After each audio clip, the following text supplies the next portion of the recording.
This is the ESOcast, cutting-edge science and life behind the scenes of ESO, the European Southern Observatory.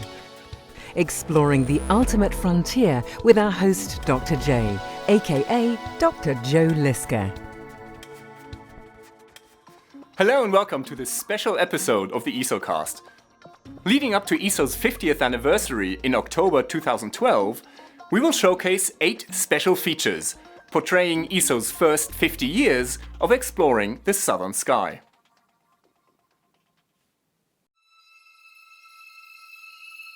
This is the story of an epic adventure.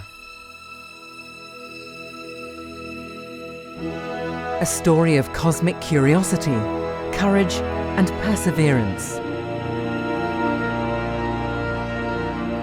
The story of how Europe went south to explore the stars.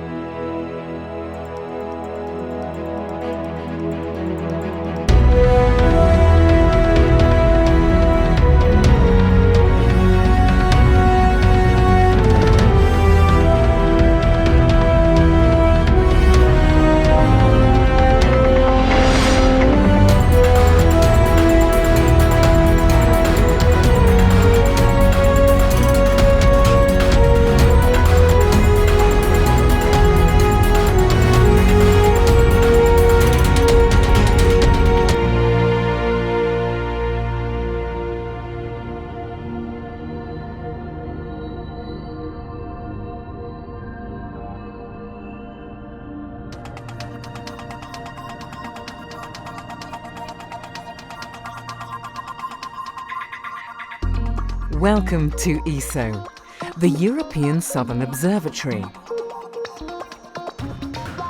50 years old, but more vital than ever.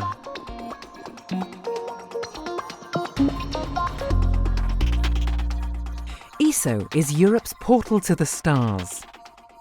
Here, astronomers from 15 countries join forces to unravel the secrets of the universe. How? By building the largest telescopes on Earth, designing sensitive cameras and instruments, scrutinizing the heavens.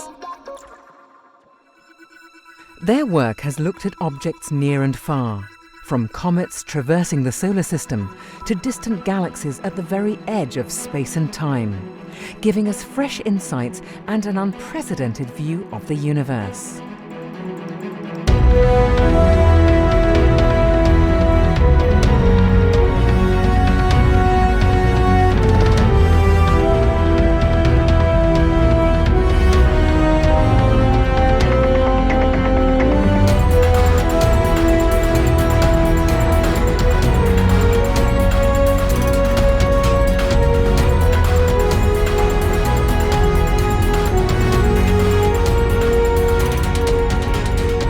A universe of deep mysteries and hidden secrets, and staggering beauty. From remote mountaintops in Chile, European astronomers are reaching for the stars. But why Chile? What made the astronomers go south? The European Southern Observatory has its headquarters in Garching, Germany. But from Europe, only part of the sky can be seen. To fill in the gaps, you have to travel south.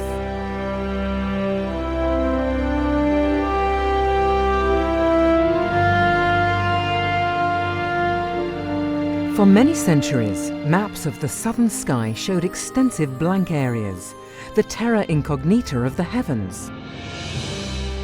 1595. For the first time, Dutch traders set sail to the East Indies.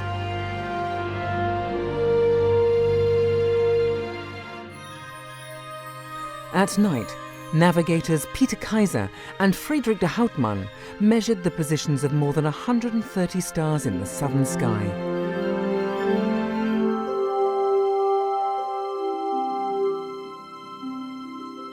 Soon, celestial globes and maps showed 12 new constellations, none of which had ever been seen before by any European. The British were the first to construct a permanent astronomical outpost in the southern hemisphere. The Royal Observatory at the Cape of Good Hope was founded in 1820.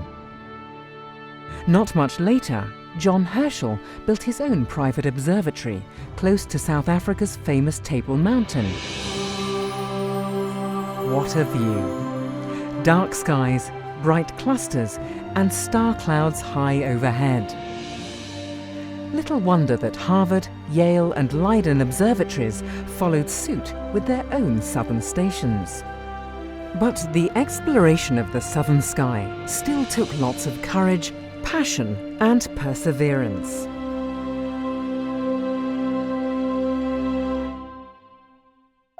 Until 50 years ago, almost all major telescopes were located north of the equator. So why is the southern sky so important? Well, first of all, because it was largely uncharted territory. You just can't see the whole sky from Europe. A prominent example is the center of the Milky Way, our home galaxy. It can hardly be seen from the northern hemisphere, but from the south it passes high overhead. And then there are the Magellanic Clouds, two small companion galaxies to the Milky Way. Invisible from the north, but very conspicuous if you're south of the equator. And then finally, European astronomers were hindered by light pollution and poor weather. Going south would solve most of their problems. A scenic boat trip in the Netherlands, June 1953. It was here on the IJsselmeer that the German-American astronomer Walter Baade and the Dutch astronomer Jan Oort told colleagues about their plan for a European observatory in the southern hemisphere. Individually, no one European country could compete with the United States. But together, they might. 7 months later, 12 astronomers from 6 countries gathered here, in the stately Senate room of Leiden University. They signed a statement expressing the desire to establish a European observatory in South Africa. This paved the way for the birth of ESO. But hang on, South Africa? Well, it made sense, of course. South Africa already had the Cape Observatory and, after 1909, the Transvaal Observatory in Johannesburg. Leiden Observatory had its own southern station in Hartbeespoort. In 1955, astronomers set up test equipment to find the best possible spot for a big telescope. Zeekoegat in the Great Karoo or Tafelkopje near Bloemfontein. But the weather was not all that favourable. Around 1960, the focus shifted to the rugged landscape of northern Chile. American astronomers were also planning their own Southern Hemisphere observatory here. Harsh horseback expeditions revealed much better conditions than in South Africa. In 1963, the die was cast. Chile it would be. 6 months later, Cerro La Silla was picked as the future site of the European Southern Observatory. ESO was no longer a distant dream. In the end, 5 European countries signed the ESO Convention on the 5th of October 1962, the official birthday of the European Southern Observatory. Belgium, Germany, France, the Netherlands and Sweden were firmly committed to jointly reach for the southern stars. La Silla and its surroundings were bought from the Chilean government. A road was built in the middle of nowhere. ESO's first telescope took shape at a steel company in Rotterdam. And in December 1966, the European Southern Observatory opened its first eye on the sky. Europe had embarked on a grand voyage of cosmic discovery.